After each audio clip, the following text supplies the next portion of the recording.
Okay, the myth of Sisyphus part 2.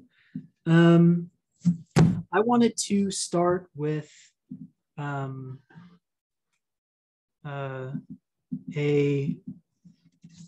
option if we want to do this. I don't know if you guys are like prepared for it or not, but given some of the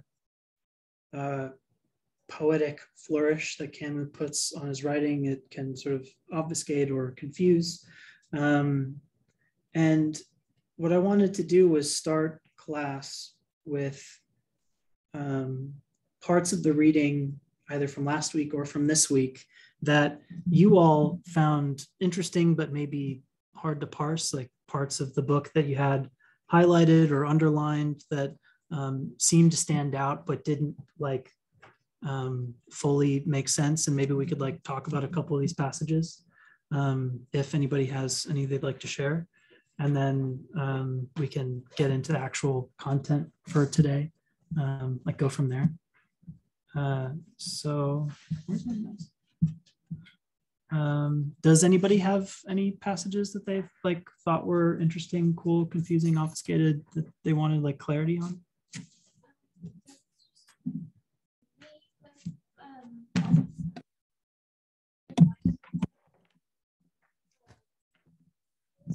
Probably that super I just really wanting to know. In my other class, we're like going over Simone de Beauvoir this week, and we're reading about her idea around the second sex. Do you know what? And how like there's like she ties action towards men and like inaction towards women or something like that. And I just read here said. What's the page? 86. Okay, so page 86. Do you mind reading it for us? Yeah, I'm trying to read it really quick. Yes, so there always comes a time when one must choose between contemplation and action. That is called becoming a man. So I was just wondering if Camus, like, if this has anything to do with what Beauvoir was talking about, and if like Camus was in disagreement with her. No. So Camus would have been supportive of de Beauvoir's feminist reimaginment in the second sex. So the second sex begins second wave feminism and is like the touchstone for the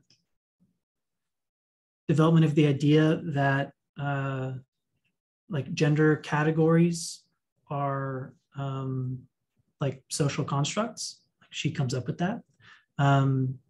And when Camus says man here, I don't, and elsewhere, and for the purpose of the lecture, I've translated, so to speak, the like absurd man that appears in our book to absurd hero, because I don't think that it matters. And I think he's, it's either a matter of like translation, so like the gendered like object, direct object, but I don't think that the gender is like important or of like consequence. It might just be an artifact of the like style of language of the time. So using like the they them pronouns was just not a part of the zeitgeist, the social mind. And so the default was to say like mankind and, you know, like the absurd man, right? But meaning like people, right? And I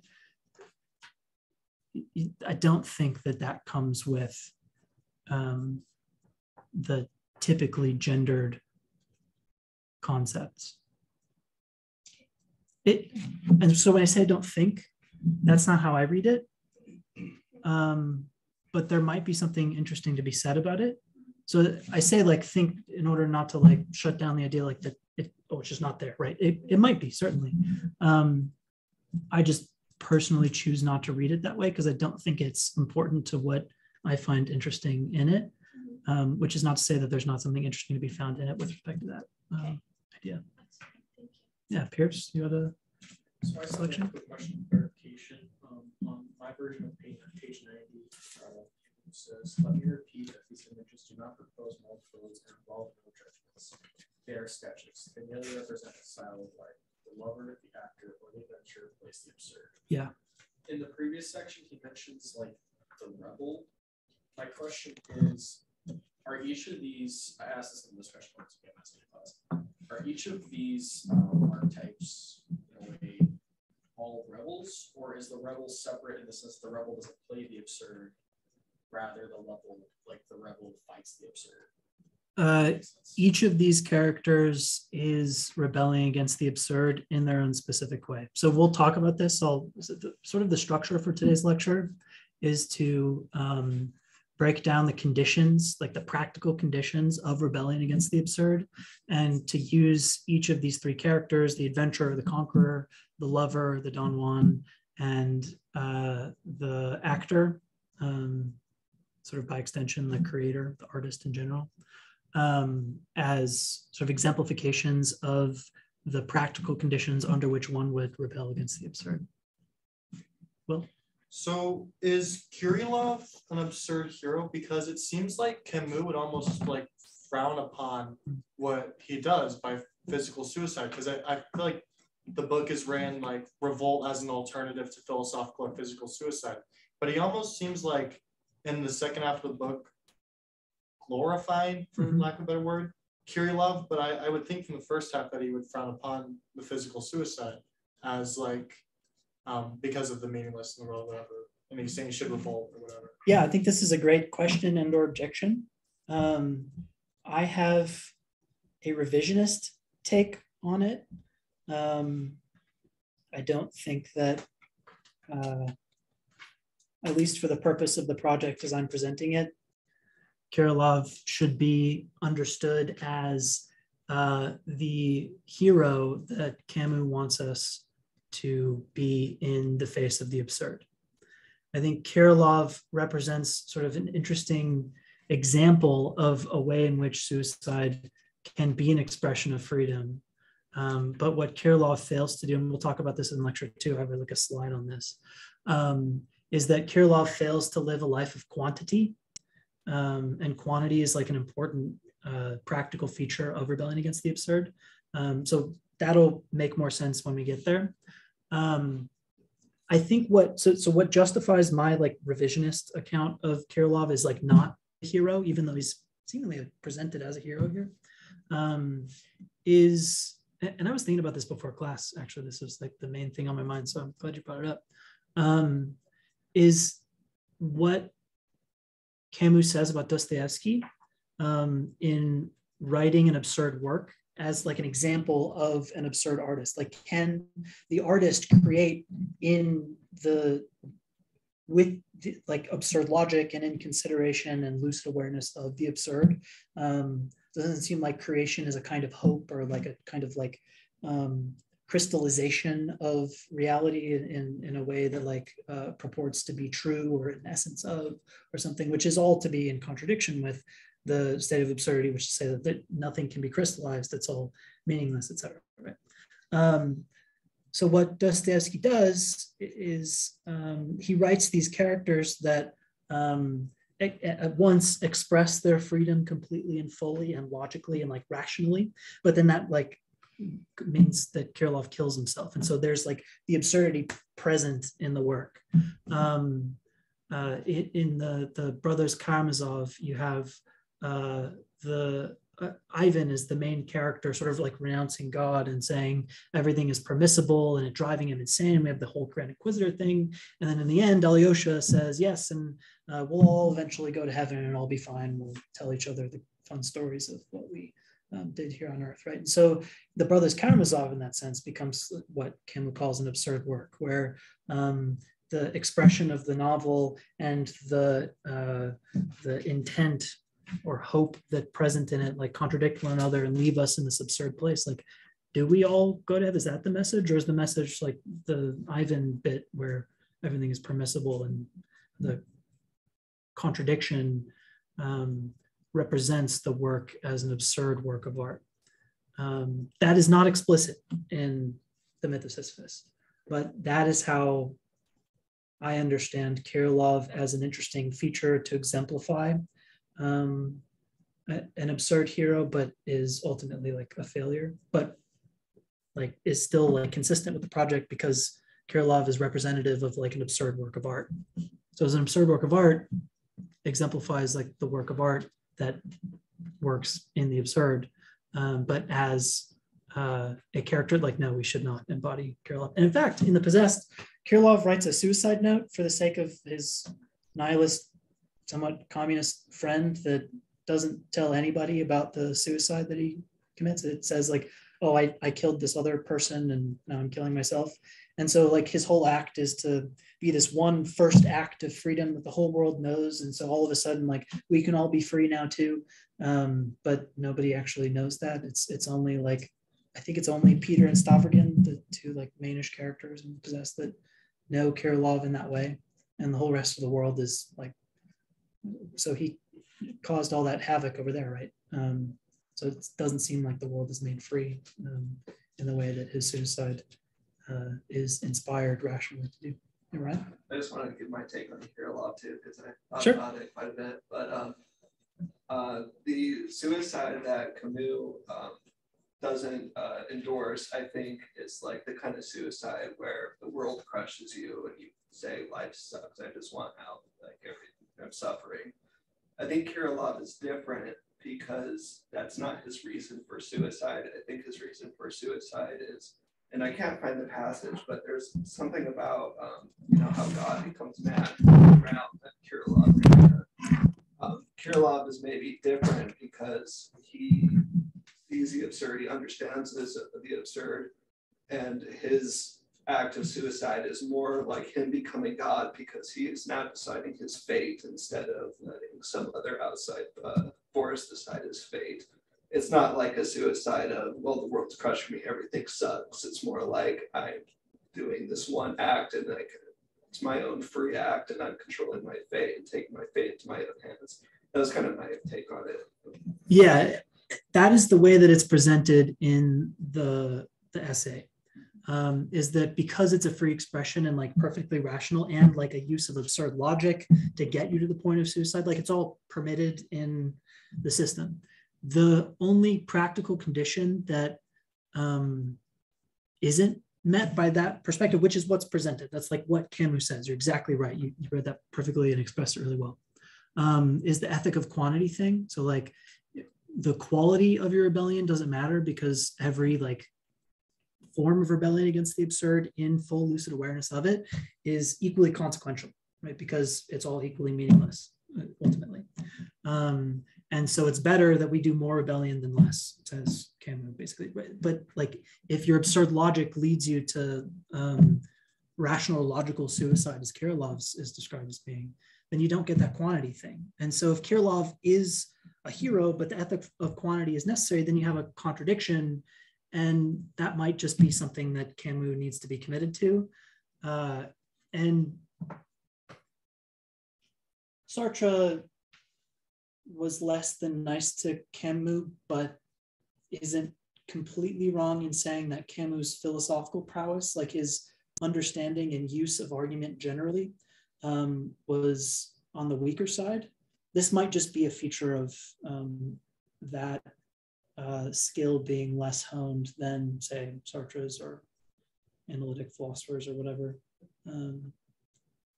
And maybe we just write it off as an artistic mistake or like something like that. But that is, I think, like perfectly reasonable takeaway from the book. And then you have this contradiction, and what you do with that is paper project. Yeah.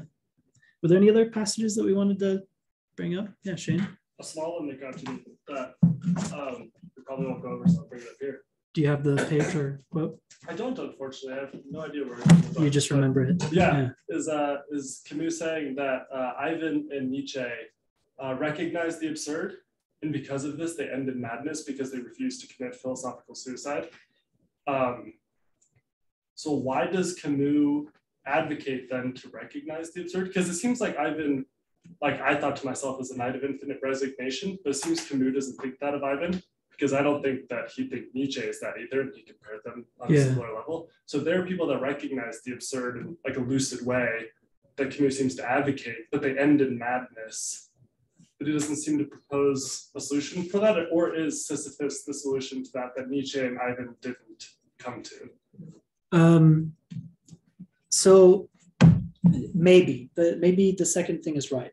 I don't see any reason to say like Ivan and Nietzsche failed and madness is a symptom of their failure in rebelling against the absurd or something. Mm-hmm. I think it might also just be a symptom of like rebelling against the absurd generally.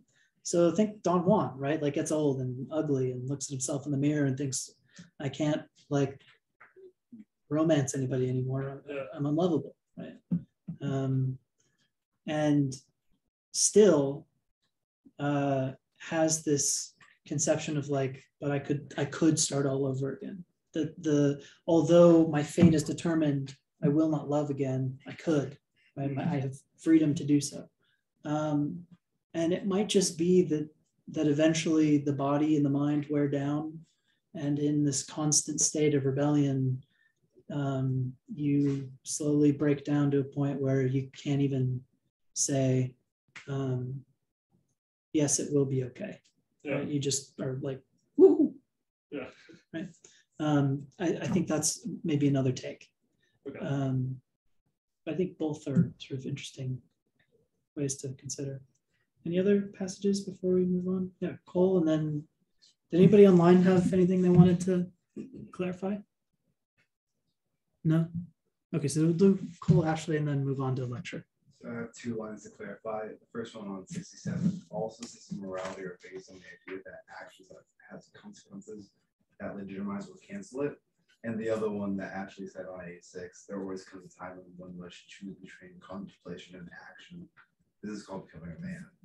I'm just like, I feel like I know what they mean, but I think there might be like a deeper meaning that I'm not really seeing, because it's always like contemplation and action, almost like an either or situation. I'm kind of confused on for the 86 one. I feel like there's a lot of times when you can contemplate in action or have a choice to do one or the other. So I don't understand when becoming a man is like appropriate or at an appropriate time. And for the other one, it's every morality has something that can verify it to be true and to be false in my reading. Mm-hmm. Am I correct, or like both of those or something? The morality one, yeah. So what he's saying is like, look, there's just no moral system that we can say, there it is, and let's live that way. And although we want it, we really desperately want it. That's why we postulate triomniperfect being to satisfy all of our needs, such that we were created in the image of that perfect thing. And as long as we act more like it, more like what makes us in the image of, then all will be well, and we'll end up in heaven and be immortal and all that. Saying like, look, none of that is real. No morality can satisfy us. Everything is caprice and social and construct and all this. And then in the second quote, I think what he's getting at is at some point you have to act, right? And action requires, I don't know, bravery or courage. And so maybe in this sense, there's like gender normative, heteronormative kind of conception, maybe. But it could just be human too, right? I don't think that you have to, again, I don't think you have to build in the heteronormative gender stereotypes as like men are strong and brave and anybody else isn't. It's like, you know, you wake up and your house is on fire. It doesn't matter if you're man or woman or anything else. It doesn't matter if your gender is driving home on a Sunday evening and sunset listening to Bon Jovi, right? Whatever your gender is, right? You wake up in that fire and you like get your baby that's crying in the other room, and then you run, you escape the house, sort of thing. So contemplation must give way to action in order for rebellion to work, right? That this is no Aristotelian system where the intellectual virtues are the highest kind, and to do philosophy in the sort of Platonic senses, to like be the best person you can be. No, like we live in a world that is deeply messed up. And not only is it messed up, but like there's a whole lot of absurdity as well. And it requires that we act if we want to overcome or rebel against. Ashley? Just a request, because you're probably going to cover this, but I think that I need more clarification on what lucidity means, and like what is the difference between being lucid and being sober. Yeah, so lucidly aware is to, like what, for analogy, think what Kierkegaard says about the night of infinite resignation, where they keep no fact out of their mind. They're not turning away because it feels bad to them. They're not, oh, that's not good for me, so I just won't think it, right? There's no sweeping anything under the rug. It's remaining completely aware, right? It's being open to the full, cool indifference, nothingness of the world. And that's hard. It's a hard perspective to have. Not only does it sort of require a fullness of attention, but it's a fullness of attention that incorporates things that we probably don't want to look at, right? So Ivan, I think, is a good example in literature of the consequence of this, as Camus says, the consequence, right? Is represented in literature. So Ivan is like picking up newspaper clippings of babies being tortured and children being thrown in outhouses and stuff. This is the kind of lucidity. Now, like the lucid awareness doesn't mean that like that's what we're doing. It's just that's to sort of highlight how hard it can be and probably is to be lucidly aware of the absurdity of things. Now, the lucid awareness that comes, the like clarity of seeing the world as absurd, is to see it is to see the world as meaningless and ourselves as needing meaning from it. And that is a process of like reason and thinking through. You don't just have that. And so there's there's like work that has to be done to get to that point such that you can rebel at all. And keeping that work constant, right? Constantly working to see your relationship with the world as absurd is probably a precondition for like the clarity of the lucidity that one is aware of when they see every feature of the world as absurd, the good, the bad, what we would consider the good, what we would consider the bad, right? Those sorts of things. Great. Okay. Oh, audio is good. Okay. Then let's get to the lecture, Myth of Sisyphus, part 2. Okay, so last time we learned that everything in the world is absurd. There is such a thing as physical or philosophical suicide, where philosophical suicide is a kind of turning away or living unauthentically, to live a lie, right? Because it feels better to us or whatever. The middle path between these two forms of suicide, to like split the horns, is to hold a constant lucid awareness of the absurd. And from this, Camus gets his 3 consequences: revolt, freedom, passion. And a life of quantity is the result, which we'll sort of investigate today. So again, the first half of the essay is what I just described, sort of like the rational work that goes into seeing our relationship to the world as absurd, okay? And when that work is done, one recognizes the 3 consequences, and also that a life of quantity, says Camus, is what's required. Now, I'm not sure how I feel about the quantity condition. It's not really argued for, and I think it's pretty questionable as opposed to like a quality of rebellion as opposed to quantity, but that's just me. So what we go through in part 2, what we read for this week, is how the absurd hero lives, the pragmatics of response to the absurd of these 3 consequences. And these pragmatics exemplify themselves in the characters, the lover, the actor, and the adventurer conqueror. So in part 2, Camus gives us these three characters, and I think it's worth noting the overlap in the three characters that Nietzsche describes in Schopenhauer's Educator: the saint, the philosopher, and the artist, right? That these are the people we strive to be when we are best, like when the fire of passion flows through us and we cease to know the word I. That's when we exemplify the philosopher, the saint, and the artist. Seems kind of similar to me. I don't know if Camus read Fun Timing Meditations, but there's just a fun overlap there. But as Camus tells us, it doesn't have to be these three characters that you're striving to be. In fact, if you're striving to be these three characters because Camus told you so, you're probably doing something not so right. Anyone can live an absurd life. And the absurd life can take on any form, because in the void of absurdity, all things are equal. All consequences are equal. Everything is equally absurd, right?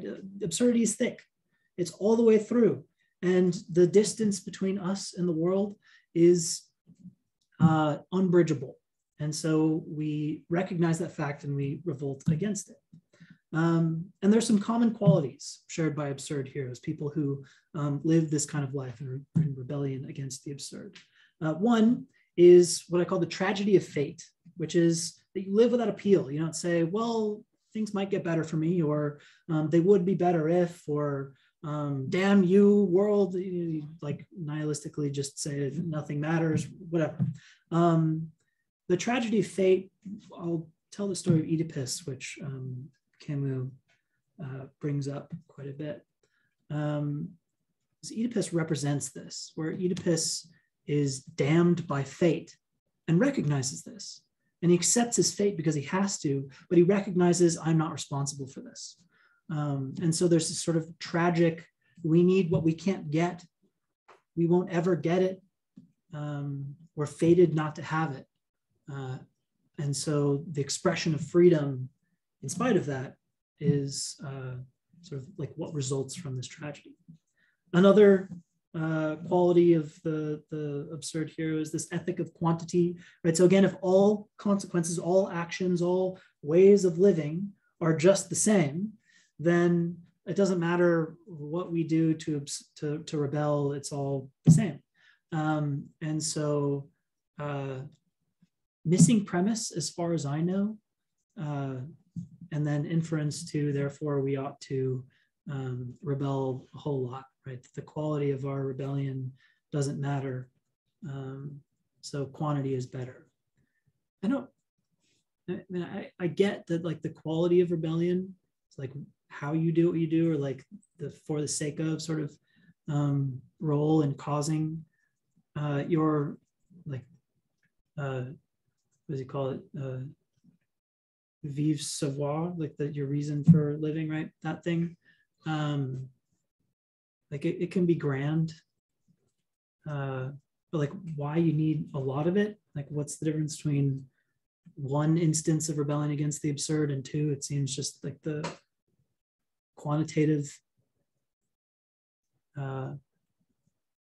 amount of forms and acts of rebellion through a life, like the difference between 1 and 2 and 5 and 25, whatever, however you quantify it, if you're trying to quantify, is just as absurd as the difference between a grandiose rebellion and a little one. But that's just me. Camus thinks the quantity thing is important.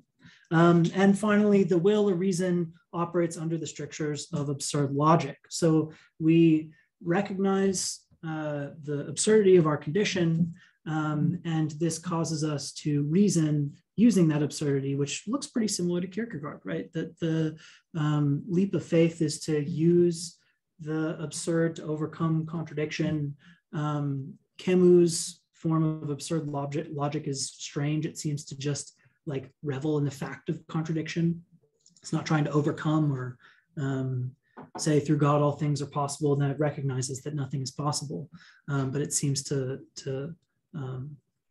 like just make as many contradictions as it can. Yeah, Ryan? I'm just still a little confused about the ethic of quantity thing. So I understand it in the context of Don Juan, like it's like each lover is a different quantity. But like if you're like a painter or something, you're following your passion of being a painter, you're aware of the absurd of all that stuff. Like, it seems like you're just doing, I don't know, one thing, and that's painting, or is it like the idea that like each portrait is like one of Don Juan's lovers or whatever? Like, I'm just trying to get my head around other examples besides the lover thing. Yeah, so it might be something like that, each painting. There's a character, if you've read The Plague, another of Camus' novels, there's a character in that, I wish I could remember his name. He's like kind of a skittish little guy who works for the government, and his wife left him, and he is like the most boring bureaucratic person that you could imagine. But as the plague breaks out,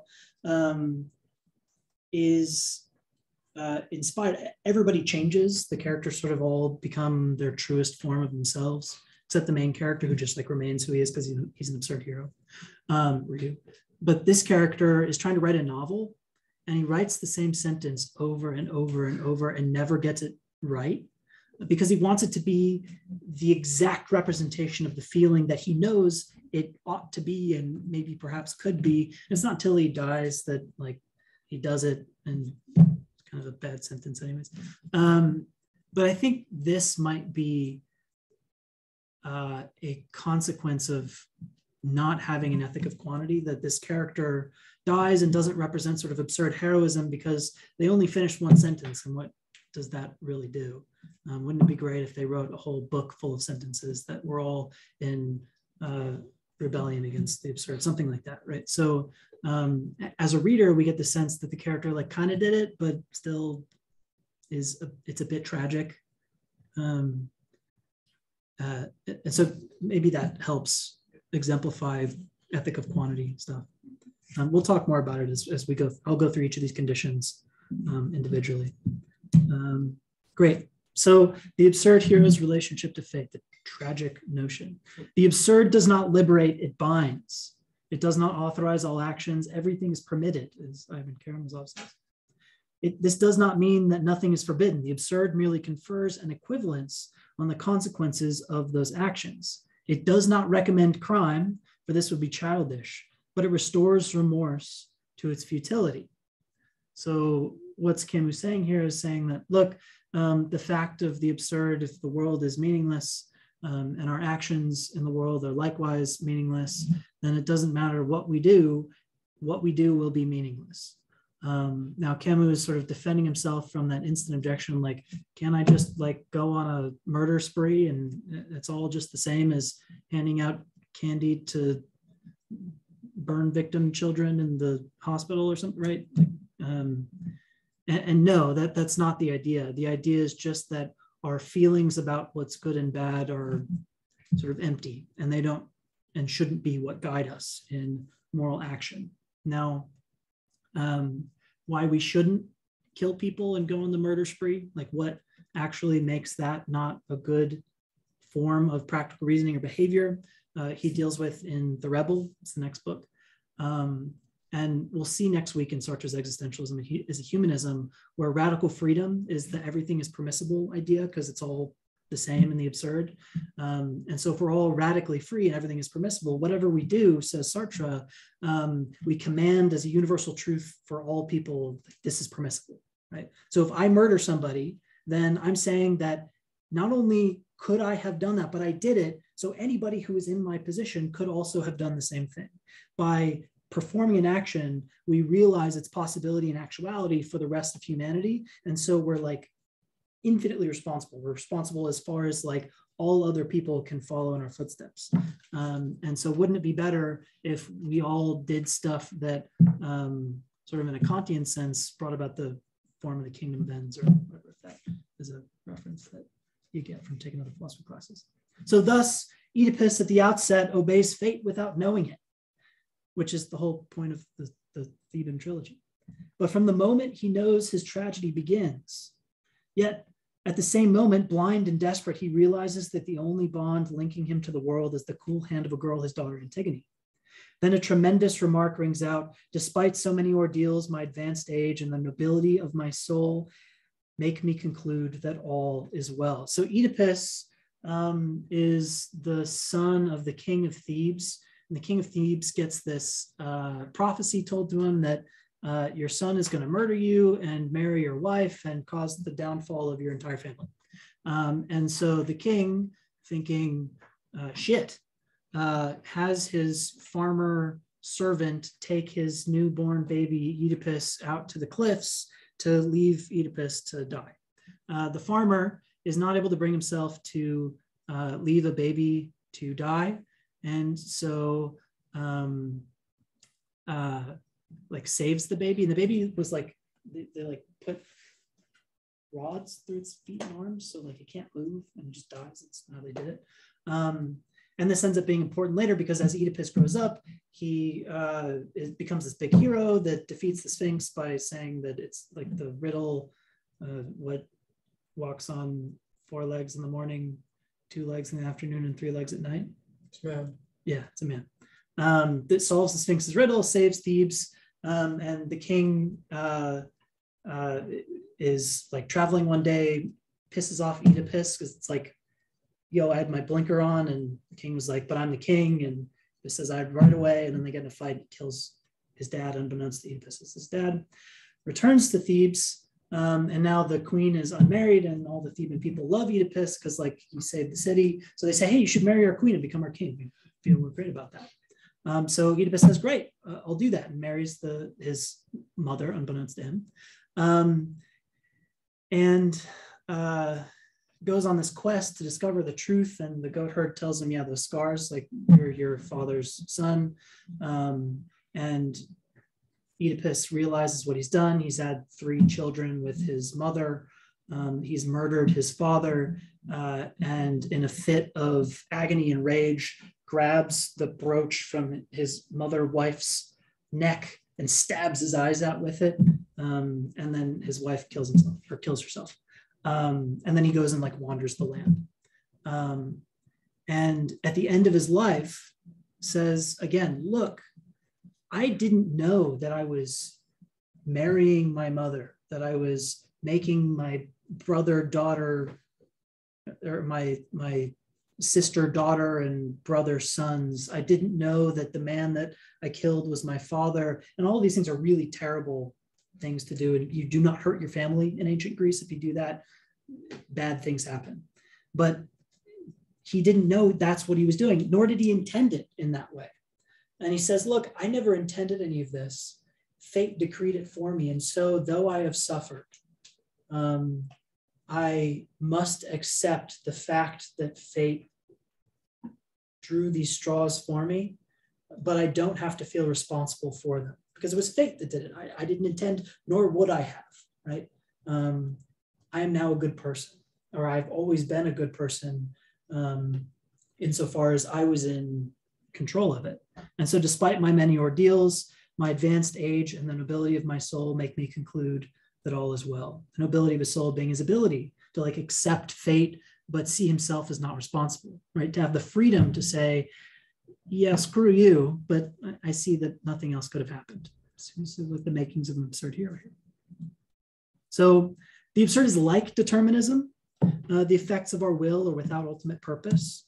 And we're not necessarily bound by natural law and order, but we are at least all committed to an absurd existence at bottom. So recognizing this affords us the revolt, freedom, and passion, says Camus. And it ends up being a kind of rebellion without win conditions, because you end up going mad, or you end up with no eyeballs and both of your sons have murdered each other fighting for control of Thebes. It's a freedom that only liberates in spirit, right? The nobility of my spirit is preserved, and so all is well. And that's enough to say all is well. And maybe that being enough in spite of fate and the absurd is all that we have, all that we could ever have. At least so will argue Camus. It's a passion without ultimate satisfaction, but it is still possible to live in such a state and conclude all is well.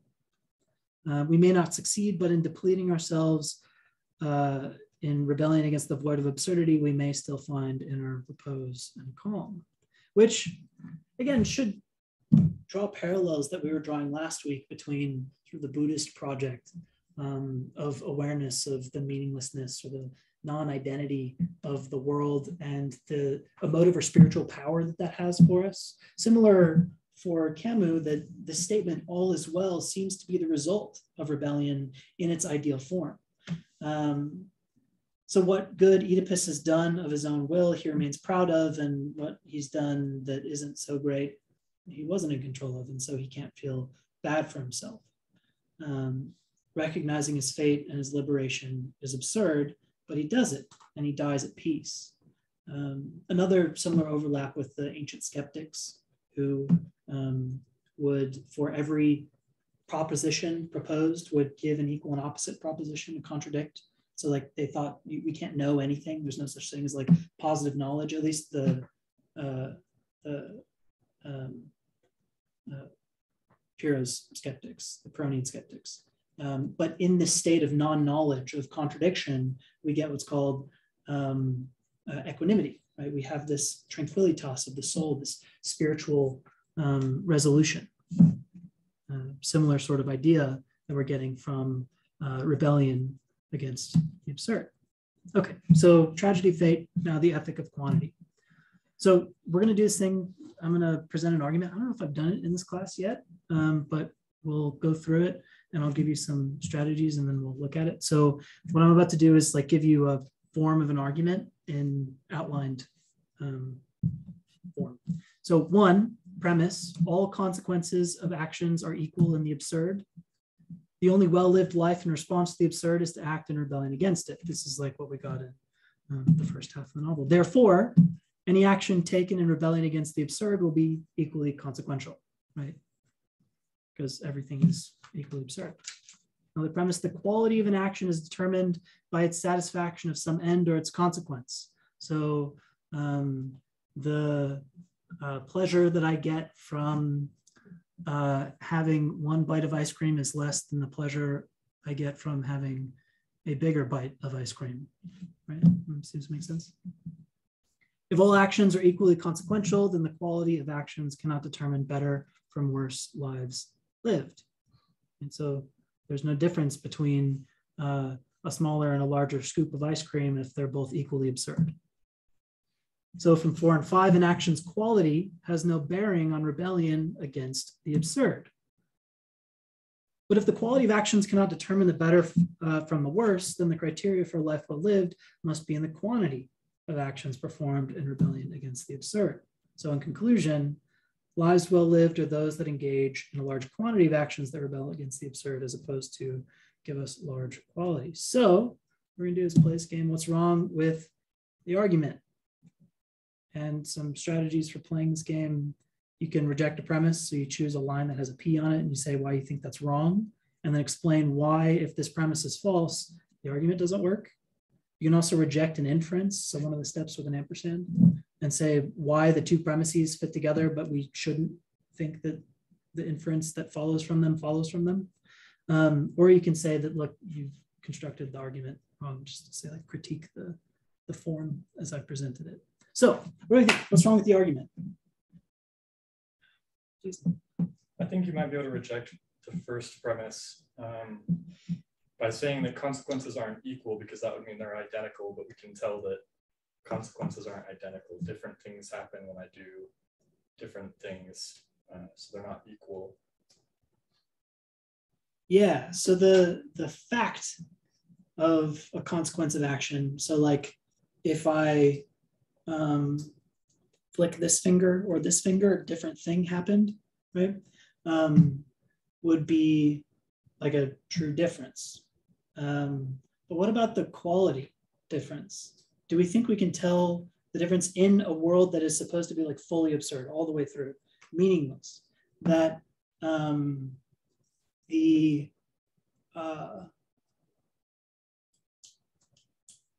two people on a trail, one and an avalanche or rock rolls down the hill and completely crushes and kills one instantly, and the other like takes an hour to die and they suffer, right? Do we think that in an absurd world all the way through, we can still tell the difference between those states, consequentially speaking? Like one is better preferable or whatever to the other. I don't think so, at least not absolutely, but the way the argument is constructed, since it brings in the consequences being equal before it brings in quality, seems like it still messes things up. And even if, like, it seems like there's some preference here, like whoever's making this argument wants to live in rebellion. So I can imagine some actions maybe being better in a more absolute sense if they encouraged more rebellion. Like if you could come to class and teach or not teach, then it would seem that coming to class to teach us about rebellion would be the clearly better choice.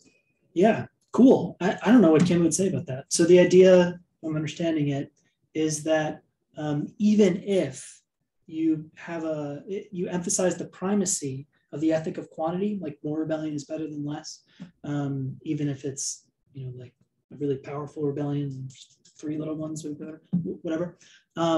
Even if you respect the primacy of the ethic of quantity, you still would want to suggest there being some version of qualitative or normative evaluation judgment about the kinds of actions you want to take in rebellion against the absurd. So, because the more quantity over less is a qualitative normative judgment, right? Putting that little like alligator greater than symbol with respect to like human action and pragmatics becomes moral, right?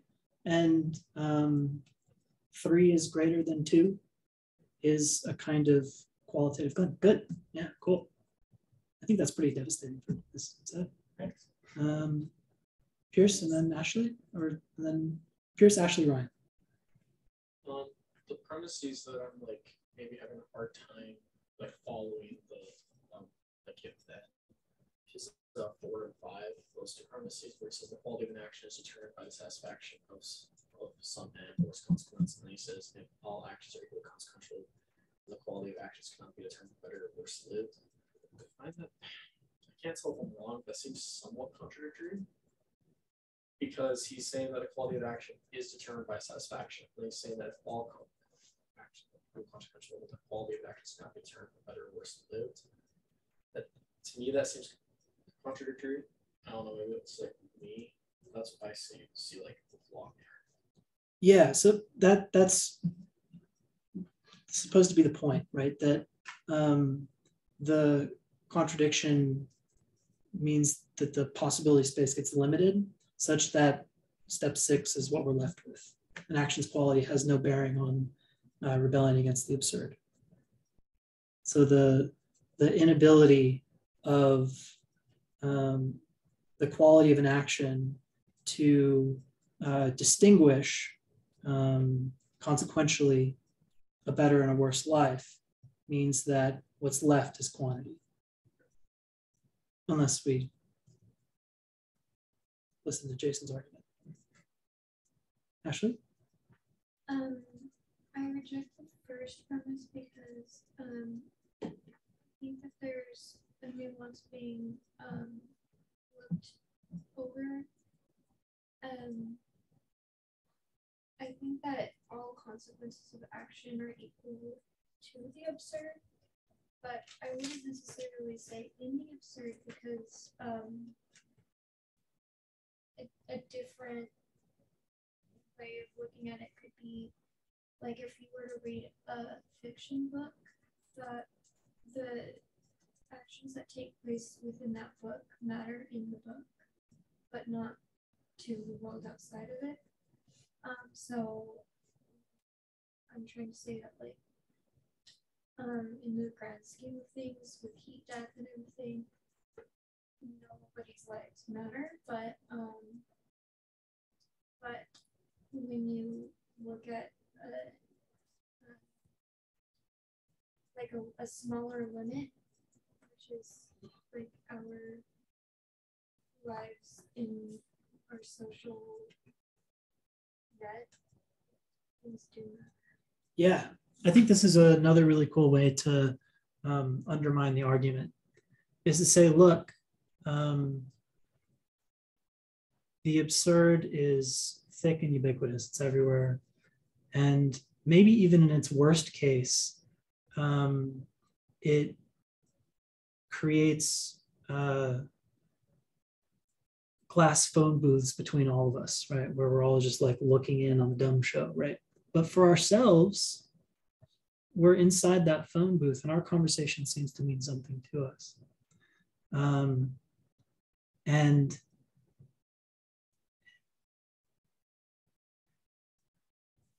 seems to me that the passion requirement, right, the consequence of passion, there are things that we are more passionate about than less.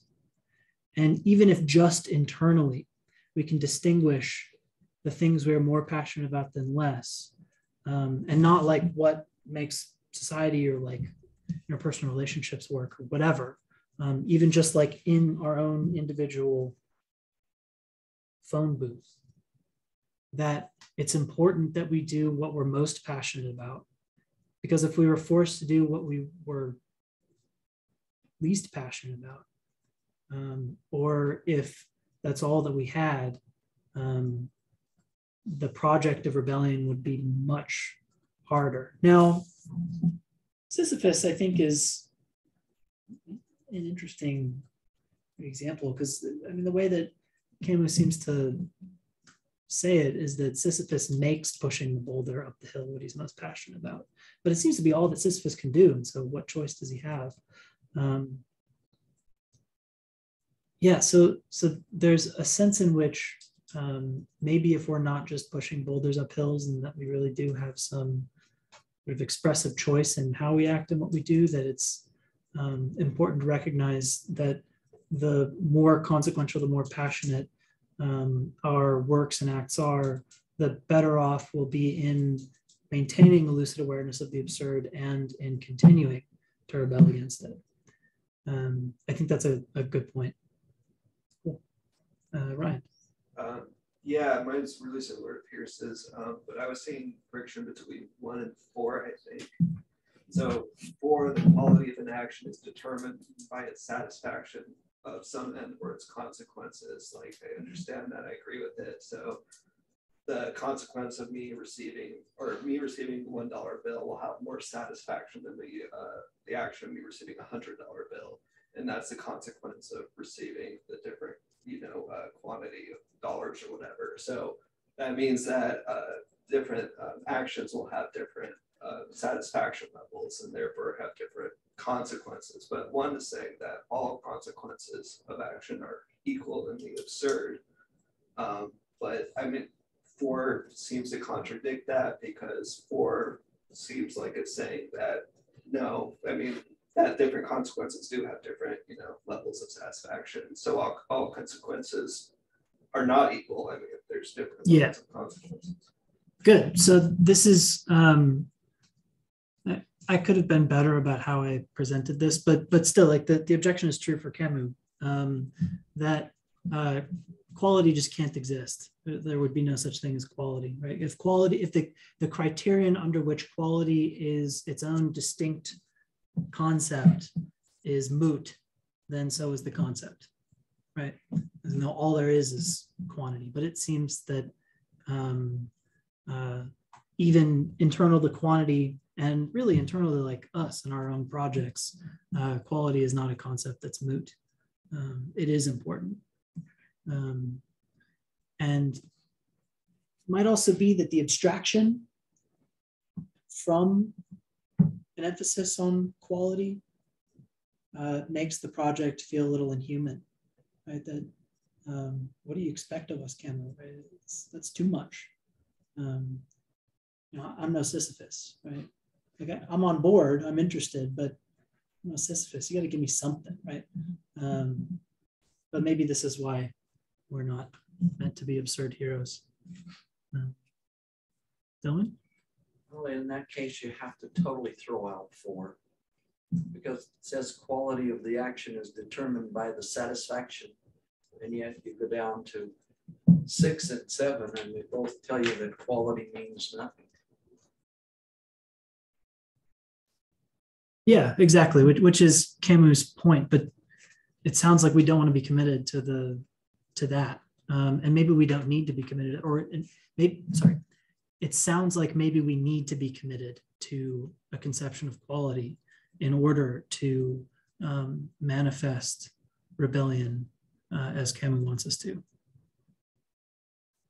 Yeah, Shane? I think I reject 3, but maybe I reject 1.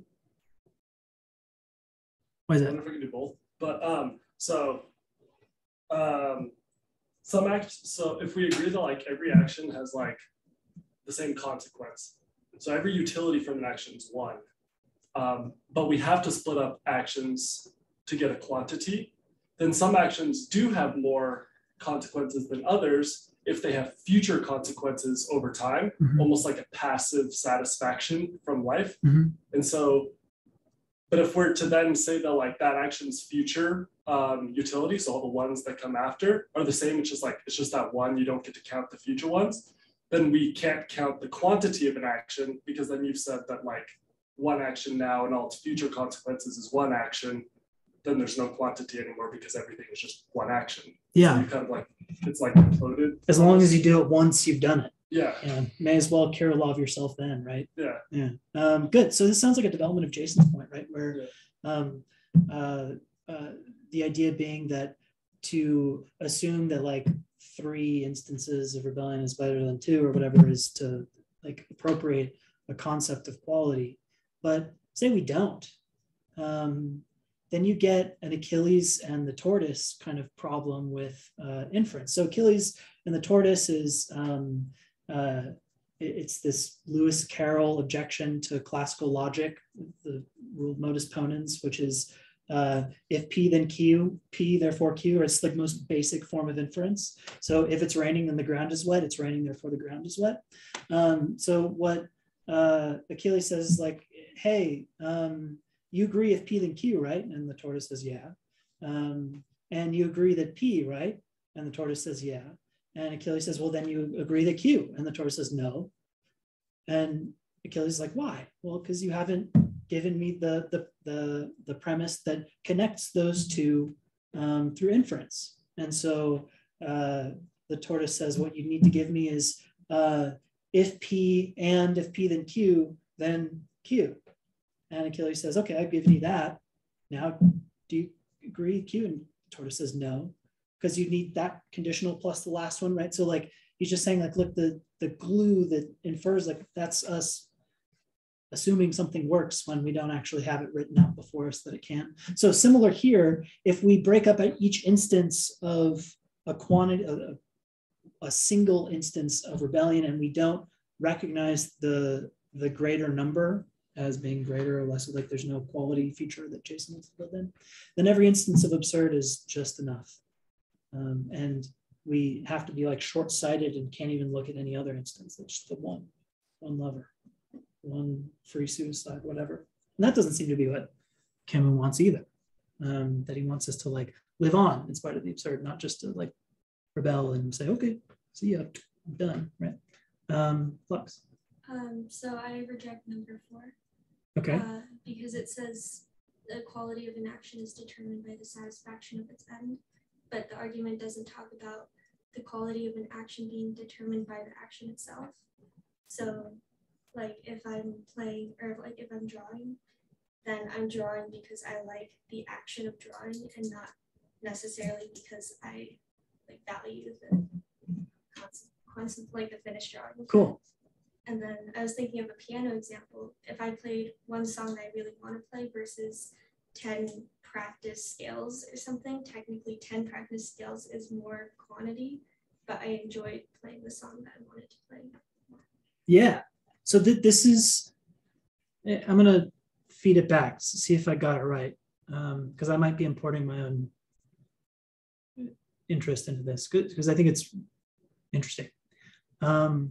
The idea is that what Camus is prescribing us to do to like rebel against the absurd involves like a reason for doing it. That like your actions are for the sake of saying, you absurdity, you know, like eat one. But we don't always need to act for reasons. And in fact, some of the best actions, the best forms of doing that we do are like have no reasons at all. They just like feed themselves. They're intrinsically valuable. And this kind of defeats the whole project, right? Because for Camus, everything is intellectual, very deeply intellectual, where you're like reasoning about the world, you're lucidly aware, using your mental faculties, right? You like see it all, and then you act because you see it all. But seems to me that the coolest, most meaningful, powerful actions that I perform are the ones that I don't do for any reasons except for the actions themselves. I'm not doing it to say like, screw you, absurd. I'm not doing it to say, this is in order to avoid suicide or philosophical suicide. I do it because I like feel connected with the world, and that's meaningful. This might just be a point of disagreement, a subversion of the conditions underlying the project that's represented in this argument. It might be that the world isn't so intellectual, we don't need to think about it so much anyways. And that if we just kind of stop thinking about it, then that would be the right way to go about it. And it seems like Camus wants to get us there. When he's talking about, so at the end of this selection, he has his little bit on aesthetics. He says like, look, expression begins where thought ends, right? And then it's when we stop thinking that we're able to like actually perform the actions to do creative things that are meaningful in spite of the absurd. And so with respect to the construction of the pragmatics, this seems to imply a state of mind that doesn't actually follow through to the completion of the project in that like absurd creation form of aesthetic doing. And so like, why should we even be caught up on this ethic of quantity thing at all? Yeah, so really cool. Is that what we were getting at with the, yeah, excellent. You just worded it. Shane and then Delwyn, and then we'll move on. Yeah. The underlying project, or what underlies this argument, he's specifically talking about an absurd creator writing The Stranger should do this, because if so, this is valid. It's not constructive, right? That, but it seems valid if what you're trying to do is convey absurdity. In terms of dealing with it day to day, this is like fantasy. So, and I think you kind of half answered it in your answer to her, but is he talking about the absurd creator trying to spread this message, or is he talking about how to really deal with it? Yeah. So I think this is another important point to make with respect to what's going on in the myth of Sisyphus. The myth of Sisyphus is supposed to be an essay, philosophical essay, that gives us the context that we need to see the practical expression of absurd heroism in his play Caligula, and recognize the problems that come from indifference to the world, nihilism, and the sort of like what it is to open oneself up to like an absurd enlightenment, lucid awareness from the stranger. So this is like 1/3 of a project, of which we have now 2/3. And so it might be that this part of the project taken alone affords a kind of pragmatic contradiction. So if I say, I'm not talking right now, that's a pragmatic contradiction. The statement refuted itself in not its content, because I can just say I'm not talking right now. Like it doesn't, it's not like I'm talking and not talking. That statement, the propositional content, contradicts itself. There's no content that contradicts I'm not talking right now. It's the action that contradicts it, right? So it might be that in constructing this, here's the ingredients for response to the absurd, that to talk about those ingredients amounts to a kind of pragmatic contradiction, but you have to like do that in order to get to the place where you're living it and you're feeling it and you're not thinking about it, right? You're doing what he says in the absurd creation thing at the end. I think that's probably the way to read this, but that is not straightforward, nor is it like anywhere in the book. So it sort of requires us to sort of zoom out and then zoom back in and read charitably in that sense, which we may not be licensed to do given how confused many of us were with the prose. Yeah, Dylan. Well, I think your idea of acting because you enjoy it or it brings joy to someone else or something like that is really good, and I agree with that. But I think Camus would say that's an absurd action. He certainly would. And again, I think he just leaves all of that out. Yeah. Personal satisfaction doesn't exist for him. No, and nor does like social satisfaction or any kind of satisfaction, right? It's just all angry teenage rebellion. No surprise that this is a favorite of angsty teenagers like myself at 16, who were trying to find justification for their bad attitudes, right? That there's a kind of solipsistic, angry, and maybe even juvenile attitude in this. Now, that's not what Camus' career ultimately ends up being, juvenile or whatever. He attempts to resolve these solipsistic problems of satisfaction, like make meaning making and like living your passionate life or whatever consistent with a human conception of good and respect of dignity and that sort of thing. But it does not come out here. You're absolutely right. It's kind of cold here, right? His examples, the Conqueror and the Don Juan and Your Adventurer, like they're all like Teddy Roosevelt lover people that are all exciting and, you know, romanticized. But he says anybody can have the absurd life, even your most terrible, presumably, or most boring people. And yeah, it seems a little two-dimensional, a little juvenile in that sense. You're right to point that out. Okay, so let's move on to the final condition of the pragmatics of being an absurd hero. So the absurd logic. I love this meme. I laughed so hard when I saw this. Toddler looking like Joaquin Phoenix, smoking a cigarette. Like that was my vibe as a toddler. No surprise I turned out to be the 16-year-old who was stoked on this book. Okay, so absurd logic is logic built on contradiction. It seems to like revel in contradiction.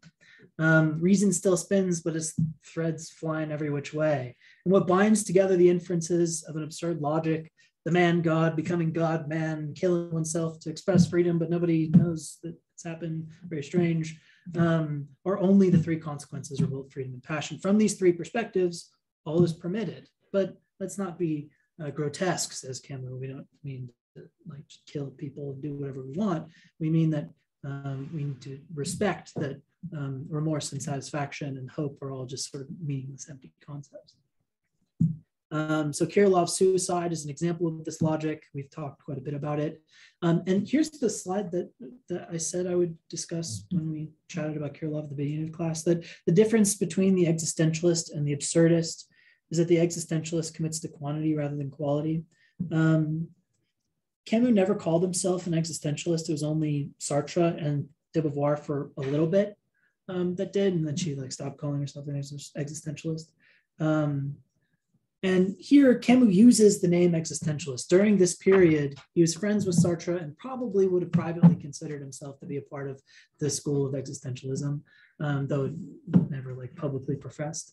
And he says, look, the existentialist follows through and lives with the ethic of quantity. Seems to me that here's the difference between Kirilov and the hero that he wants to recommend, is that the absurdist is like Kirilov, who the absurd is all that there is, and it seems to be enough to make like the one choice of rebellion and expression of freedom. But the existentialist wants meaning making to be a consistent project, something more. And so Kirilov here I don't see as the absurd hero, which our Don Juan adventurer and other character represent. But we already talked a little bit about this. If we want to come back later on or during break, we can chat more about it. If you want to learn more about absurd logic, read Caligula. Caligula is an insane Roman emperor and is Camus' absurd hero. It's a really cool play. You can read it in an afternoon.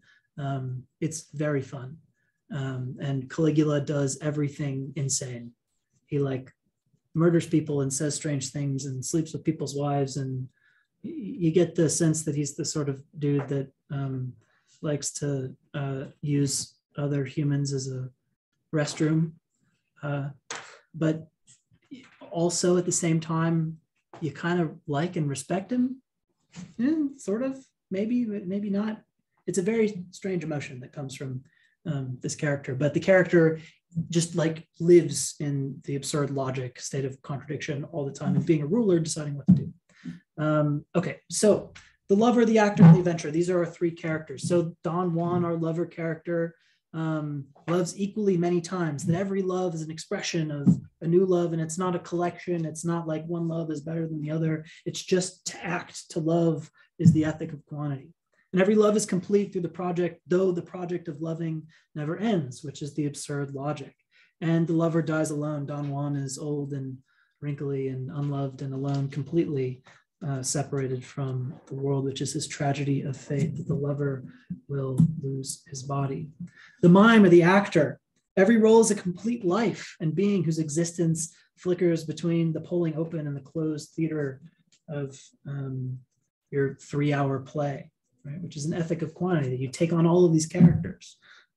One year you play Iago, and the next year you play Lear.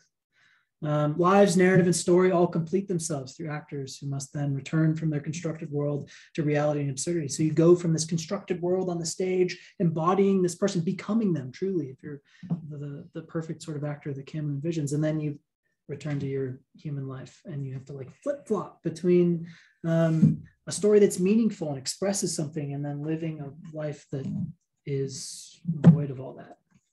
And the actor is trying to convince through appearances, knowing that all the while they are none of their appearances for that very same reason. Perhaps even after the curtain is closed and the costumes return to the rack, whatever's left is no less appearance, which is a tragedy of fate. And then we have our conqueror adventurer. So these are examples. As Camus says, anybody can be an absurd hero. I have a group exercise. I think I'll skip it, and maybe we'll take like 5 minutes here instead of doing the group exercise. If you want to do this for points, you can. I'll leave this as like a possibility. Turn it in by next Friday, just like 2 points. But it's kind of fun. So I'll tell you the purpose of the exercise, like why I have it here in the first place. Is the idea is that there's this new think tank, ABSRD, and they've hired you to come up with their new political slogan and a policy that they want to promote. They're going to like put their politician in power.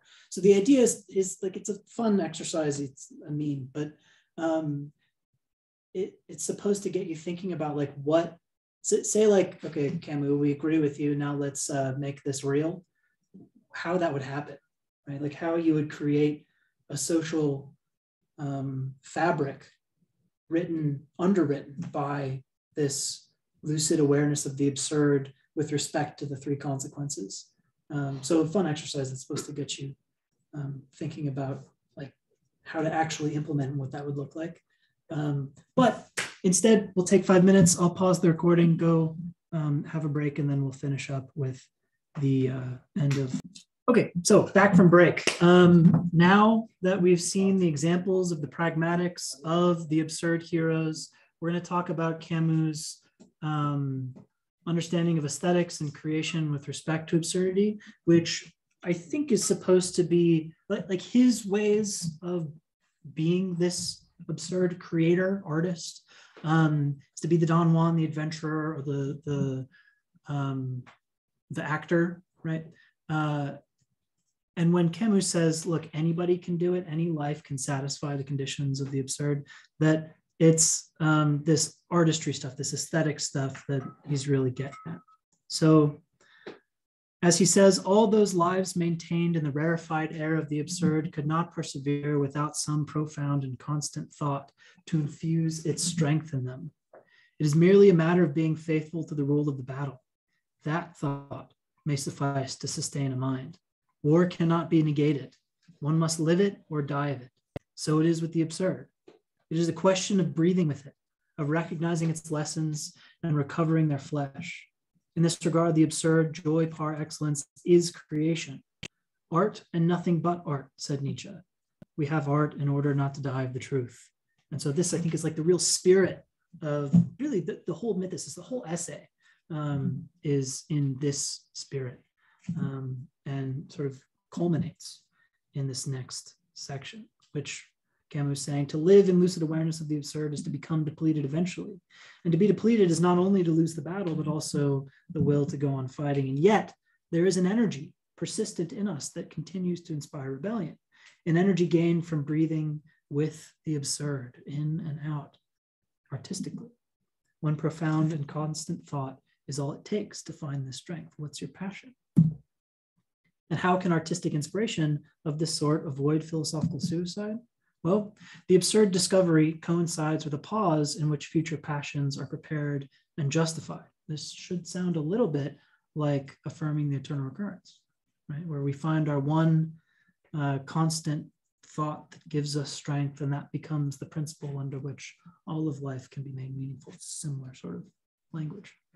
So discovery of a creative inspiration consistent with the absurdist indifference is the necessary fuel to continue living. And this discovery is not hopeful in that it explains why the future must be what it will be, justifies it, but rather it gives us the reason to get to that future, right? By describing what it will become and to manifest it in the vision of our description of it is to rebel against the absurd, is to make what we see of the absurd world not what it demands of us, even if it does demand it of us. That's the absurd logic part.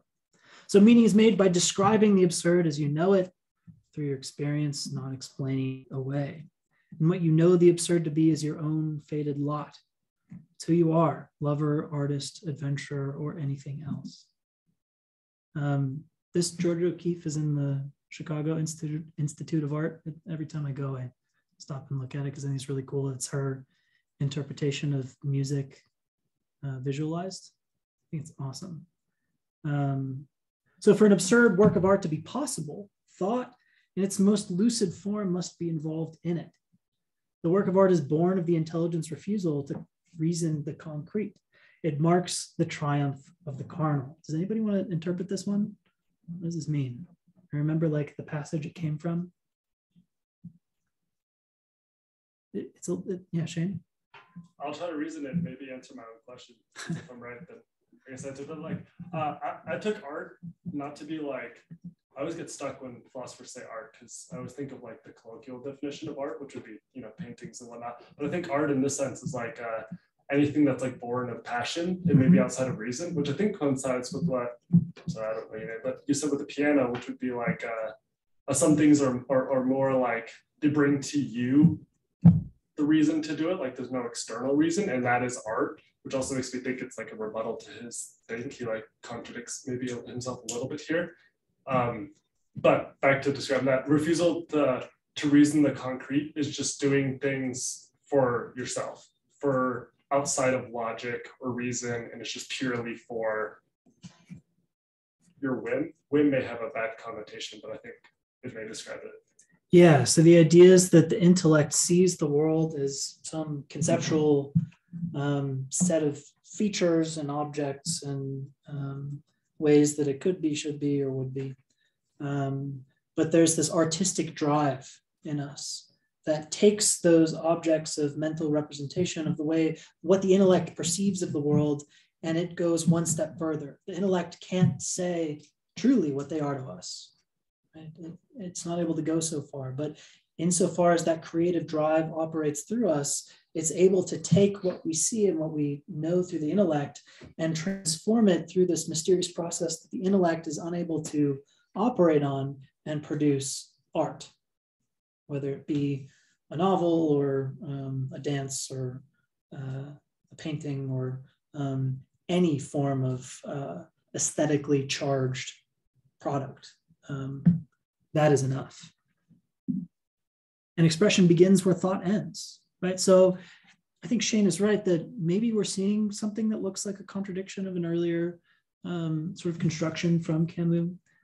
The way that I see it is, well, what Camus is doing is circling in, right? As we have like concentric circles, and every level helps us get closer to that ultimate goal of seeing like what the project is. Like, how do we respond to the absurd? How do we decide to, or how are we able at all to shoot the horns of philosophical and physical suicide? And each circle is sort of necessary in getting us to that endpoint. And maybe the late ones contradict the early ones, but we couldn't get to the late ones without having done the early ones. Maybe this is a charitable way of reading the form of argument. But if expression begins where thought ends, and it is to express that we fully realize this passionate life in rebellion against the absurd, it doesn't involve the reason that got us to that expression of absurdity in the first place. Reason gets us to absurdity. Rebellion takes us one step further through the institution of the drive to create, to do art. And this is supposed to create like really awesome art. So art begins with intelligence and ends in experience. Under any other aspect, the same is true for music. If any art is devoid of lessons, it is certainly music. That game the mind plays with itself according to set and measured laws takes place in the sonorous compass that belongs to us and beyond which the vibrations nevertheless meet in an inhuman universe. There is no pure sensation. The absurd hero recognizes as his own these harmonies and these forms. I love this. It's like just so pretty. Camus, you kick ass. So to create, to work and create for nothing, to sculpture in clay, to know that one's creation has no future, to see one's work destroyed in a day while being aware that fundamentally this has no more importance than building for centuries. This is the difficult wisdom that absurd thought sanctions. Performing these two tasks simultaneously, negating on the one hand and magnifying on the other, is the way open to the absurd creator. He must give the void its colors. Another excellent expression, right? And so, does anybody recognize what this is? Yeah. Somebody recognize what it is when I explain to the class? No? Jason? Spend a lot of time making these very intricate designs with sand and then just destroy it all when it's done. Yeah, so this is a Tibetan Buddhist practice. Yeah. It's called a mandala. Yeah. And it's exactly representative of what Camus is talking about, where for days, months even, the monks will scrape out of these tiny little straws colored sand to create these beautiful three-dimensional, like that representation at the top there, that GIF. It's a three-dimensional temple that like comes up, if you could see, in like augmented reality. So like these three-dimensional constructs that are beautiful and intricate and artistic and representative, and then they wash it all away, right? Because it doesn't matter. What matters is doing, right? The creating, not the creation. And so what's more absurd than wiping away the sand and seeing the beautiful form turn to rainbow dust? So we might think that the absurd artist creates without attachment in the same sort of way that the Tibetan monk does. Creation is for the sake of nothing other than the strengthening of one's rebellion against the absurd by giving the void its colors. And here's how we shoot the horns. We give the void its colors, and all of a sudden it's not so dark, right? All of a sudden it might be okay to say, yes, it is okay. So profound thought is in a constant state of becoming through artistic creation. And likewise, a man's soul creation is strengthened in its successive and multiple aspects, that is his works, right? So if every creation on the other end of the creative process, right, the expressed as opposed to the expression. So if expression begins where thought ends, expression is the activity of the rebellion under which the absurd ceases to exist. All there is the creation, the activity that we share with the world, right? What comes out on the other end is what we create. And that's not what matters, which is why the monks wash it away. And why so many artists will just like do a thing and like become so obsessed with it and then move on to the next thing. It's this amazing feature of the artist's mind, is the obsession, loss of interest, re-obsession, sort of like flip-flopping. And the work itself, as soon as it's done, it's no longer a matter of expressing, but like the expressed enters into the objectified world of absurd. It like is outside of us. But there's something that Camus thinks is not quite right with the idea of art being completely distinct from us, right? That as soon as the work is done, it's no longer the artist's. Camus says this is just false. There is this connection to the work that we share, which is insofar as that work was an expression of rebellion, our expression of rebellion passionately, that tried and failed, and will try again in its image, try again in its principle. That the philosopher only ever thinks one thing in many different ways. The painter paints the same thought over and over, says Camus, right? And it's our trying and failing. This is the ethic of quantity, right? That you keep at it, you keep creating.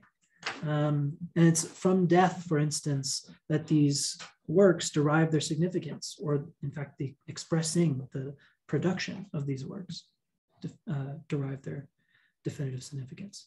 And at the moment of death, the succession of the absurd hero's works is but a collection of failures, because still absurd, you didn't win your battle. But if those failures all have the same resonance, the creator has managed to repeat the image of his own condition, to make the air echo with the sterile secret he possesses. Another cool expression, right? So let's think back to Schopenhauer's Educator. Look back on your life and find the things that you've loved, and let their principle, what unifies them, be the principle of your life henceforth, right? Similar, that if we look back on all the works that we've created and we see a unified structure, we see the echoes in the air of ourselves in the rippling colors that have eloquently been invested into the void. And this is what it is to shoot the horns of the two kinds of suicide. So we make our own meaning not simply by choosing whatever we want, right? Everything is permissible. We could, but don't be grotesque. Rather, meaning is made in the recursive failures through self-strengthening, getting better and better as we become weaker and weaker, as we move closer and closer towards death, of inspired rebellion against absurdity. And our creative lot, our fate, in the face of this absurd, is not to make the world pretty, but to make it always a reflection of ourselves, our passion, our rebellion, and our freedom. And so we get the myth of Sisyphus to close out the essay. That what matters in life and rebellion against the absurd is not to turn away, to leap, or to give in to hopelessness, or even to false hope. Even where there's no hope, there can still be life. Rather, Camus' message for us is that what matters is simply being able to say, in spite of it all is well. If we can say all is well, then we have succeeded. We can say all is well while remaining resigned to the absurdity of the world, lucidly aware, where we can continue to express ourselves, knowing that the products will be a failure, but the expression itself is an act of rebellion, meaningful in itself, that gives us reason to go on. Then we might succeed in saying that all is well at the end of our lives. The world does not need to be anything more than it is for this exclamation to be justified, nor do we, as humans that we are, need anything more either. It's already all there, ready for us to do. So even for something like Sisyphus's toil, that pushing the rock up the hill is enough for him, so anything else should be enough for us. And what justifies the exclamation is our attitude and our posture. It's how we approach in awareness and rebellion. Can we accept the gratuitousness of an absurd existence and be what fate makes of us anyways? To say, I accept fate, but I'm not responsible for it, yet all is well.